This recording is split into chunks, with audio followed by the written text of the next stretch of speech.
जो पिछली कक्षा में आप भिन्न को पढ़ चुके हैं, आज एक बार और हम समझते हैं कि भिन्न कितने प्रकार के होते हैं। और जब आप भिन्न को समझ जाएंगे, उनके प्रकार को समझ जाएंगे बच्चों, तो उसके आधार पे जो भिन्नों के आपस में जोड़ होते हैं, घटाना होते हैं, वैसे जो प्रश्न होते हैं उन्हें भी आप हल कर पाएंगे। तो एक बार जरा हम रिवाइज कर लेते हैं। एक संख्या को दूसरी संख्या से भाग देने पे प्राप्त राशि जो होती है बच्चों, वो भिन्न कहलाती है। जैसे कि मान लीजिए आपके पास में एक ये पिज़्ज़ा है और इसके 4 भाग हैं। इस 4 भाग को आपको 2 बच्चों में बराबर बराबर बांटना है, ठीक है। तो आप क्या करेंगे, आप करेंगे ये कि जितने बराबर भाग हैं 4 और कितने बच्चों में बांटना है 2। तो जब आप भाग भी करते हैं बच्चों, तो इसी प्रकार से करते हैं ना कि जितने हिस्से को बांटना होता है बराबर बराबर, आप क्या करते हैं उसको ऊपर लिखते हैं और नीचे कुल भाग की संख्या लिखते हैं। तो बच्चों ये जो नीचे वाली संख्या होती है, बीच में ये बटे होता है, नीचे की जो संख्या होती है उसे हर कहा जाता है और ऊपर की जो संख्या होती है बच्चों उसे अंश कहा जाता है, ठीक है। तो इस प्रकार से बच्चों भिन्न होता है। अब हम विभिन्न भिन्नों के रूप जो है वो देखते हैं। सबसे पहला प्रकार है वो संक्षिप्त भिन्न है। यदि अंश तथा हर परस्पर अभाज्य हो, अर्थात भिन्न का अंश तथा हर एक के अतिरिक्त किसी अन्य संख्या से विभाजित ना हो, तो उसे संक्षिप्त भिन्न कहा जाता है। जैसे बच्चों यहाँ पे आप 1/2 को देख सकते हैं कि अब ये और ज़्यादा संक्षिप्त नहीं हो सकता है। और इसी तरह से 3/4 है, 10/11, 8/15 है, ठीक है। अब संक्षिप्त भिन्न जो है बच्चों, जैसे मान लीजिए आपके पास एक संख्या है 12/16, ठीक है। आप देख सकते हैं बच्चों कि ये संख्या 4 से डिवाइड हो सकती है। ऊपर 4 तियां 12 हो जाएगा और नीचे 4 चौके 16 हो जाएगा। अब बच्चों ये जो 3/4 है ना, ये संक्षिप्त भिन्न कहलाएगा, क्योंकि अब ये और अधिक विभाजित जो है वो नहीं हो सकता है। तो संक्षिप्त भिन्न का मतलब ये होता है बच्चों की सबसे जो शॉर्ट फॉर्म होता है, सबसे छोटा रूप किसी भिन्न का होता है। जब विभाजित करते हुए हम पहुंचते हैं और सबसे छोटा रूप अब इससे ज़्यादा विभाजित नहीं हो सकता बच्चों, तो इसे संक्षिप्त भिन्न कहा जाता है।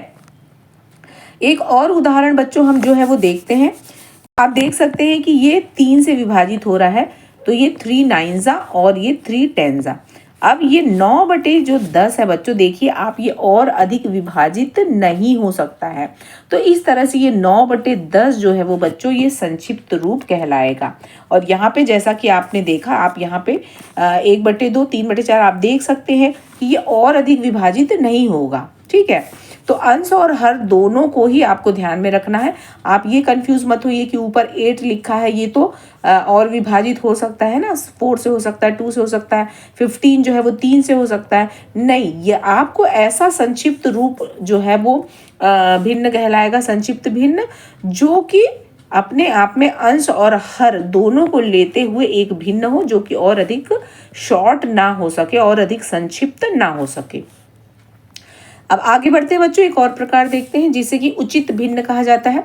यदि भिन्न का अंश हर से कम हो, तो इस प्रकार के भिन्न को उचित भिन्न कहा जाता है। जैसे कि 2/5, 6/11, 8/15 और 10/17। तो आप इन चारों ही एग्जाम्पल में देख सकते हैं कि ऊपर अंश जो है वो बच्चों वो क्या है, वो छोटा है और हर क्या है, बड़ा है, ठीक है। तो इसे उचित भिन्न कहा जाता है। और अनुचित भिन्न बच्चों बिल्कुल इसका उल्टा होता है, जहां पर जो हर होता है बच्चों वो छोटा होता है और अंश क्या हो जाता है, बड़ा हो जाता है, इसलिए इसे अनुचित भिन्न कहा जाता है। जैसे कि आप इस तरह से समझ सकते हैं, आपके पास में एक केक है। अब इस केक में बच्चों 4 भाग हैं, ठीक है। चलिए 4 नहीं, हम 8 भाग कर लेते हैं। 2 में आपको बराबर बराबर बांटना है, तो आप इसे क्या लिखेंगे, 2/8 लिखेंगे, ठीक है। अब यदि इसका उल्टा करें तो मान लीजिए एक केक है, इसके 2 भाग हैं, ओके, और आपको इसको 8 बच्चों में बराबर बराबर बांटना है। तो ये देखिए, आपको देखने में ही नहीं लग रहा है कुछ अनुचित सा है। और यहाँ पे क्या हो रहा है, अंश जो है वो हर से बड़ा हो गया। तो जब आप देखेंगे अंश जो है वो क्या होना चाहिए, छोटा होता है, हर बड़ा होता है, तो ये उचित कहलाता है। और जब देखिए इसका अपोजिट हो जाता है, जहाँ पर अंश बड़ा हो गया और हर छोटा हो गया, वो बच्चों अनुचित भिन्न कहलाता है। अब आगे बढ़ते हैं, एक और प्रकार देखते हैं, मिश्र भिन्न, ठीक है। तो यदि एक पूर्णांक होता है इसमें बच्चों, और भिन्न से मिलकर ये बनता है। जैसे कि आप यहाँ पे एग्जाम्पल देखेंगे तो बहुत अच्छी तरह से समझ में आ जाता है। तो यहाँ पे आप देख सकते हैं बच्चों की इसे 2 सही 1/3 पढ़ा जाता है। ऐसे ही 3 सही 1/8, 5 सही 8/27। तो इस प्रकार से बच्चों जो भिन्न होता है उसे मिश्र भिन्न कहते हैं। और इसे हल किस प्रकार से किया जाता है? इसे हल इस प्रकार से किया जाता है बच्चों की जैसे ये 2 सही 1/3 लिखा है, इसका मतलब ये जब इसे हम एक सामान्य भिन्न के रूप में लिखेंगे तो ये आपस में मल्टीप्लाई होता है और ऊपर अंश जो होगा वो जुड़ जाएगा। तो 3 2 जा 6 और +1 कितना हो जाएगा 7, तो ये 7/3 हो जाएगा। ठीक है, तो ये 2 और 3 जो होते हैं ये देखिए मल्टीप्लाई और ऊपर जो होता है वो प्लस हो जाता है। तो इस प्रकार से बच्चों जो मिश्र भिन्न होता है हल किया जाता है। आगे देखते हैं मिश्रित भिन्न। यदि भिन्न के अंश या हर या दोनों भिन्न हो तो उस भिन्न को मिश्रित भिन्न कहा जाता है। तो बच्चों कंफ्यूज नहीं होना है, मिश्र भिन्न में और मिश्रित भिन्न में बहुत ही छोटा सा डिफरेंस होता है। मिश्र भिन्न में पूर्णांक संख्या जो होती है देखिए आप इसके साथ में लगी हुई है ना। और मिश्रित भिन्न जो होता है बच्चों को कुछ इस प्रकार से है, जैसे कि आप देख सकते हैं कि 1/5 एक भिन्न हुआ, इसके भी बटे 1/3 हो गया, तो ये भिन्न जो है वो मिश्रित भिन्न कहलाएगा। ऐसे ही यदि आप देख सकते हैं कि 2 हो और डिवाइडेड बाई 1/5 हो तो ये भी बच्चों एक प्रकार का मिश्रित भिन्न होगा। तो इस प्रकार से जो होते हैं भिन्न जो होते हैं वो मिश्रित भिन्न कहलाते हैं। आगे बढ़ते बच्चों और एक और प्रकार देखते हैं व्युत्क्रम भिन्न। बच्चों व्युत्क्रम का मतलब आप ऐसा समझ सकते हैं कि उसका उल्टा। यदि भिन्न के अंश तथा हर को आपस में बदल दिया जाए तो प्राप्त भिन्न को व्युत्क्रम भिन्न कहते हैं। जैसे कि 3/4 का व्युत्क्रम भिन्न क्या हो गया 4/3। जो अंश था बच्चों वो हर में चला गया और जो हर था बच्चों वो अंश में चला गया। ऐसे ही यहाँ पे आप देख सकते हैं जैसे एक संख्या है 2/5, तो यदि जो हर है वो अंश में चला जाए और अंश जो है वो हर में चला जाए तो इस प्रकार का भिन्न जो है बच्चों व्युत्क्रम भिन्न कहलाएगा। अब बच्चों अगला प्रकार है वो है वितत भिन्न।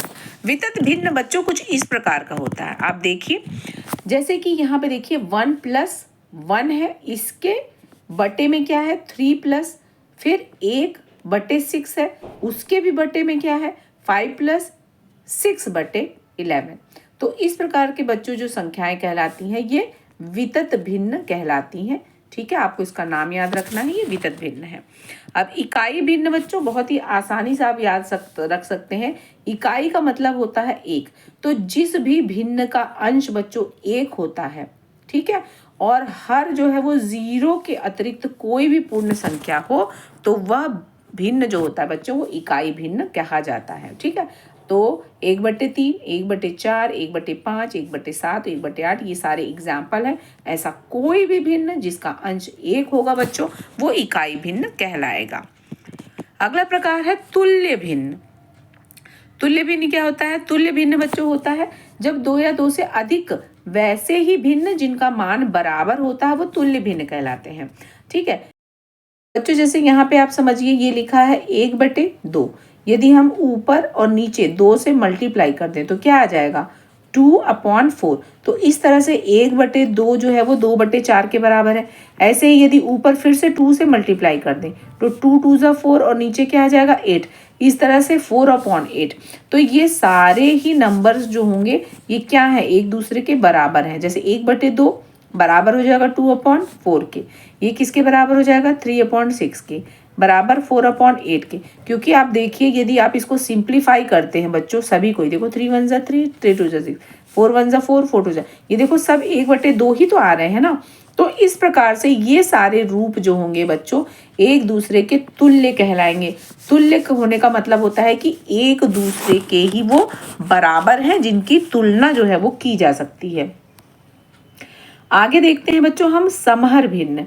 यहाँ पे बच्चों 2 या 2 से अधिक भिन्न जिनका हर समान होता है उनको समहर भिन्न कहा जाता है। जैसा कि आप नाम से ही देख सकते हैं कि समहर जो है वो बच्चों 2 शब्दों से मिलकर के बना हुआ है, सम और हर। तो यहाँ पे आप देखिए कि सभी के जो हर जो है वो बराबर है, इसलिए बच्चों ये कैसे भिन्न कहलाएंगे, ये समहर भिन्न कहलाएंगे। अब बच्चों हम ये सारे जो भिन्न के प्रकार हमने देख लिए हैं, इन भिन्नों के प्रकार पर किस तरह से आपको भिन्नों को हल करना होता है, किस तरह से संक्रियाएं होती है, जरा उसको समझते हैं। तो पहला हम देखते हैं कि यदि किसी भिन्न के अंश और हर दोनों को किसी एक संख्या से गुणा किया जाए तो उसका मान वही रहता है। जैसा कि आपने बच्चों ऊपर अभी जो तुल्य भिन्न देख रहे थे वहां पे आप देख भी रहे थे, और आप देखिए 2/7 है। इसको ऊपर अंश में और नीचे हर में 3 और 3 से मल्टीप्लाई बच्चों तो 6/21 आ गया। तो ये जो 6/21 है, जो 6/21 है बच्चों, इसका मान जो है वो बराबर है 2/7 के ही। ठीक है, इसी प्रकार से मान लीजिए आप कोई संख्या है 3/9 है, ओके, और इसको यदि ऊपर 4 से मल्टीप्लाई कर दें और नीचे हर को भी 4 से मल्टीप्लाई कर दें तो ये हो जाएगा आपका 12/36। तो बच्चों ये 12/36 और ये 3/9, ये देखो बराबर ही तो है ना।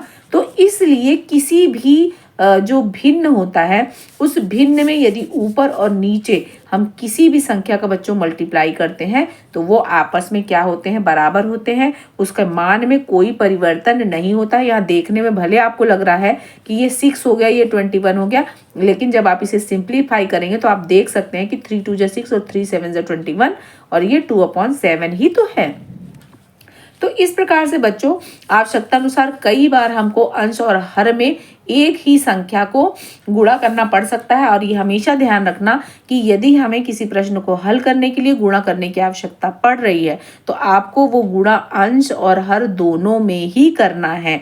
क्योंकि यदि आप सिर्फ ऊपर मान लीजिए आपने 2/7 लिखा और आपको लग रहा है कि भाई मुझे ऊपर अंश में 6 लाने की आवश्यकता है, तो आप सोचेंगे कि मैं ऊपर 3 से मल्टीप्लाई कर दूं और नीचे मल्टीप्लाई ना करूं और 6/7 लिख दूं, तो ऐसा गलत है। क्योंकि 2/7 6/7 के बराबर नहीं हो सकता है। वहीं यदि आप ऊपर नीचे मल्टीप्लाई करते हैं बच्चों तो यहाँ पे आ जाएगा आपका 6/21। तो ये आपका जो है वो सही होगा। तो इस तरह से कभी भी आपको यदि भिन्न में मल्टीप्लाई करना हो तो ऊपर नीचे यदि एक ही प्रकार की संख्या से मल्टीप्लाई करते हैं तो उसका मान जो होता है वो परिवर्तित नहीं होता है। किसी भिन्न के अंश और हर दोनों को किसी एक ही संख्या से भाग देने पर भी उसका मान वही रहता है। जैसा कि गुणा करने पर हुआ, बिल्कुल वही बात होती है कि भाग करने पर भी उसका मान परिवर्तित नहीं होता है। यदि मान लीजिए बच्चों एक संख्या है आपके पास में 16/20 और आप जो है ये डिवाइड करते हैं 4/4 दोनों में ही करते हैं तो ये आ जाएगा आपका 4 4 जा 16 और डिवाइडेड बाई 5। तो इस तरह से आपका 16/20 4/5 के बच्चों बराबर ही है और आप ऊपर और नीचे सेम संख्या से डिवाइड जो है वो आप कर सकते हैं और उसके मान में कोई भी परिवर्तन नहीं होगा। अब आगे देखते हैं कि भिन्न को सरलतम रूप में प्रकट करने के लिए उसके अंश और हर को तब तक किसी संख्या से काटते चले जाएं जब तक कि वे कट सके। जब वे दोनों एक को छोड़ के और किसी संख्या से विभाजित ना हो तब उसे ही आप संक्षिप्त भिन्न, सरलतम भिन्न जो है वो आप समझेंगे कि होगा। जैसे यहाँ 24/72 है तो आप देखिए 24/72 है। आप इसको यदि हम जो है वो डिवाइड करते चले जाएं तो 24 को पहले आप जो है वो और 72, ये हमेशा याद रखना जब भी डिवाइड करना है आपको किसी संख्या को, आपको अंश में भी उसी संख्या से डिवाइड करना है और हर में भी उसी संख्या से डिवाइड करना है। ठीक है, देखिए सिंप्लीफाई करते हैं। ये 2 से पहले डिवाइड होगा, ऊपर आ जाएगा 12 है ना, 2 1 जा 2 2 2 जा 4, फिर नीचे डिवाइड करेंगे 2 से ही तो 2 3 जा 6 और 2 6 जा 12। अब फिर से हम 2 से डिवाइड कर सकते हैं, 2 6 जा 12 और नीचे आ जाएगा 2 1 जा 2 और 2 8 जा 16।